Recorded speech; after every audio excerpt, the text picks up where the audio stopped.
Richie Ray.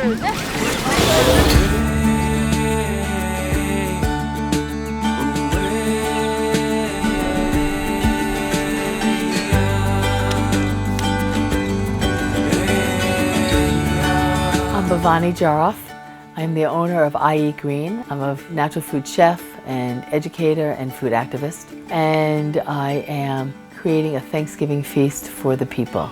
Usually in the park there's 700 to 800 people that show up, and I probably make enough food for over 1,000. Yesterday, I drove around, we picked up 55 turkeys, and then someone showed up at my house with another 5 fresh turkeys. I know someone's bringing 24 turkeys tomorrow. So, when all said and done, we could have 100 turkeys this year, which is probably more than I've ever had before.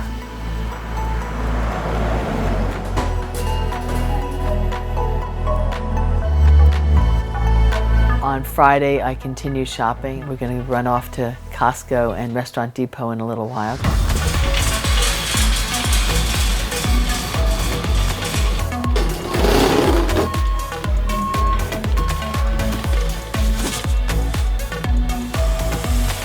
Then Saturday is when the volunteers start.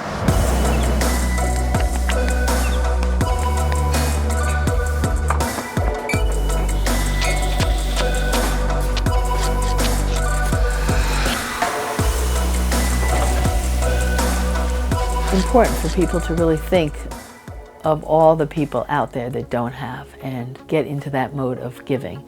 And that's what happens here when people come. We have a dining room, a living room, and a kitchen. That's it. The whole dining room table is taken up. The floor space is taken up. I have to cover my coffee table with newspaper so that it can become a crayon station. I have to push the furniture out of the way so I can bring 8-foot tables in here and set up a carving station. We get 300 to 350 pounds of sweet potatoes and white potatoes. We use Pepperidge Farm boxes of stuffing, the big size that we get at Costco, but we put onions, celery, mushrooms, and pecans into the stuffing, as well as fresh herbs. We get a whole case of rosemary, a whole case of thyme, and I'm telling you, peeling the rosemary off and chopping the rosemary is a big job in itself.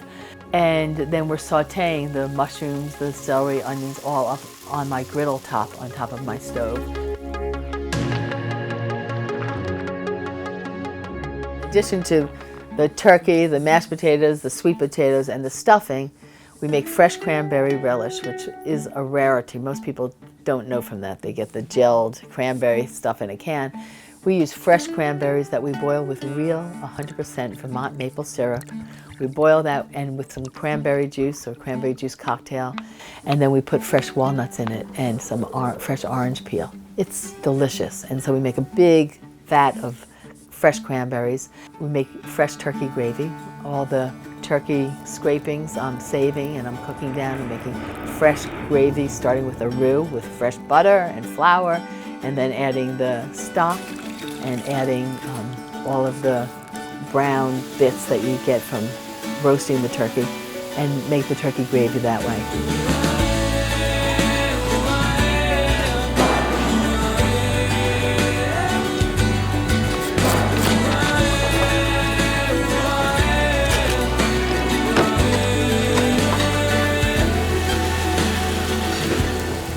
Make 50 pumpkin pies, and we actually have partnered over the last number of years with the Young Men and Women's Real Estate Association, and they have connections. So one of the members from the Real Estate Association, he gets 100 apple pies donated to us, and so we also have 100 apple pies along with the 50 pumpkin pies that we're serving. He also gets bread delivered to us, and he also does a collection and buys 100 turkeys and has a commissary in New York City cook 100 separate turkeys from what I do and deliver flats of turkeys to the park that go directly to different families. And one of the things we do is we partner with the River Fund, which is the largest food pantry actually in New York. And when we go to Rufus King Park, the River Fund also has mobile food pantries, and they go to different neighborhoods.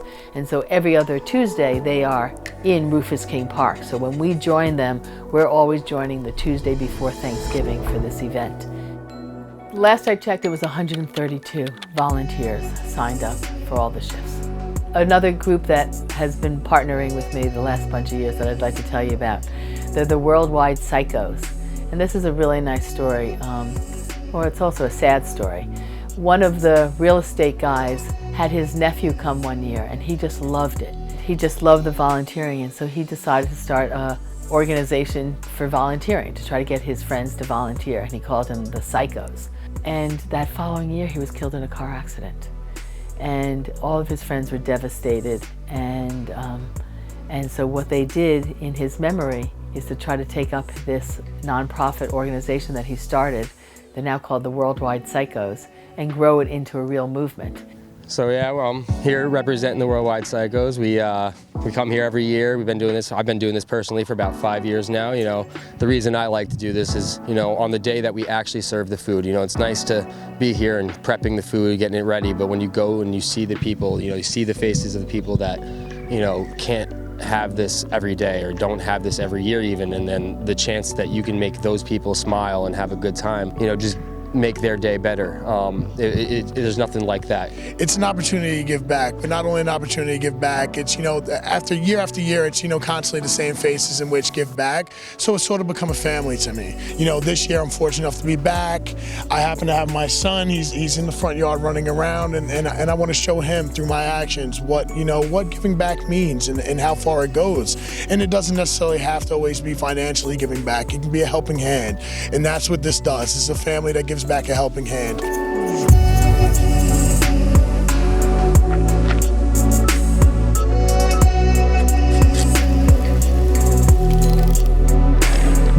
It's a community effort.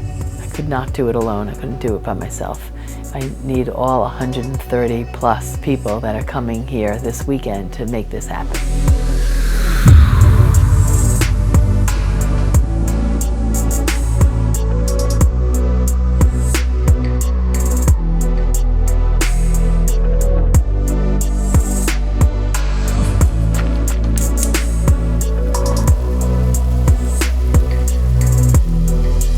Tuesday morning, people come here starting at 6 a.m.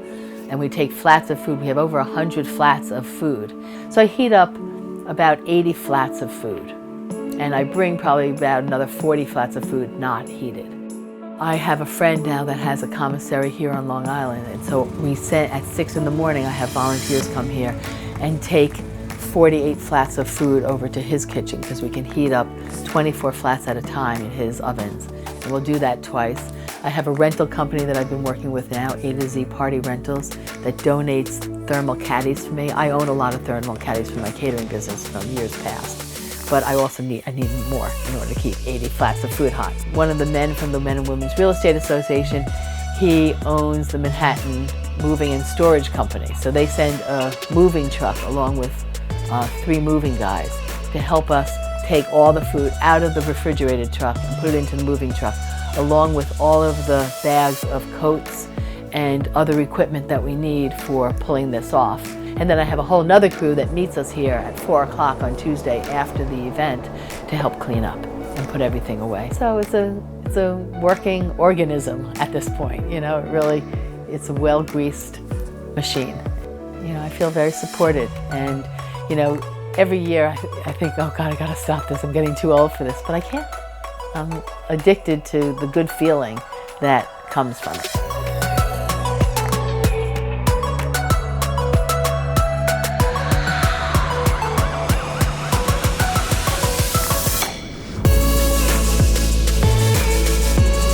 Bonnie has been doing this event, Feeding the Less Fortunate, for about 24 years now.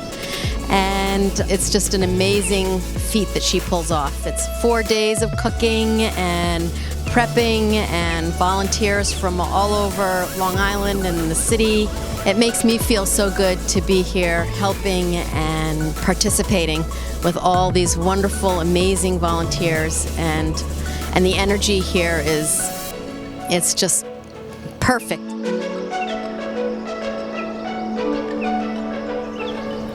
So this is, as you can see, an incredible day to be a part of. What Bhavani does here, serving food to over 1,000 people who are needy during the holiday season. It's just filled with love and energy, and it's just amazing to be a part of it. We're here together today for the Thanksgiving meal provided by the people of Long Island. Thank God for that. And I hope everybody else have a good time and enjoy with your family and friends. Thank you. It's so nice during this holiday season. We see all these people here donating their time, their food, their effort for people who are needed. So happy Thanksgiving. Thank you.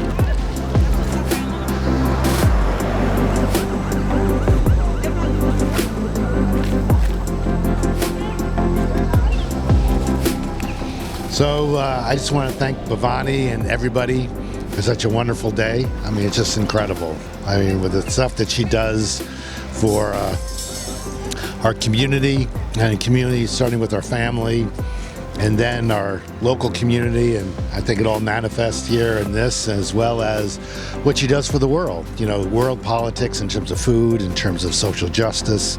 Just so proud of her and the things that she does in the world, and it's really important. I mean, the community that we've built, or that she's built, around our house and home, it's just as important. All the people in cooking and the people of all different ages and socioeconomic backgrounds and ethnicities and politics all getting together and agreeing to do wonderful things together is beautiful. And I'm just so proud of my wife, and so proud that I can go along on the ride with her. So I love you. Okay, well, the day has finally come to a close. I'm very happy about that, but I'm also really happy about how it went. Everybody pulled together, came together. The weather held out for us. The love was palpable. It was just a great day. Everybody was in great spirits. Everyone worked together lovely, and I couldn't have asked for anything better. One of my favorite parts about creating this Thanksgiving feast is not just feeding the people that are in need, but it's the people that come to my home to participate in the process, in the cooking. They get just as much out of it as the people that are receiving the food. The opportunity to work together with other people you don't know to create something larger than yourself is a rarity in today's society. We don't get to do that often. We don't get to volunteer. We don't get to show our children how to volunteer. There's just not enough places to do that. And, you know, I really encourage people to find places. There's so many great organizations. What is your passion? Find a way to give. I mean, everyone who is fortunate enough to have enough food and enough clothing and enough heat in their homes, find ways to give back. If cooking's not your thing, fine. But there's something that is your thing. Find what your thing is and find a place where you can give back. There's so many ways to connect your passion with giving.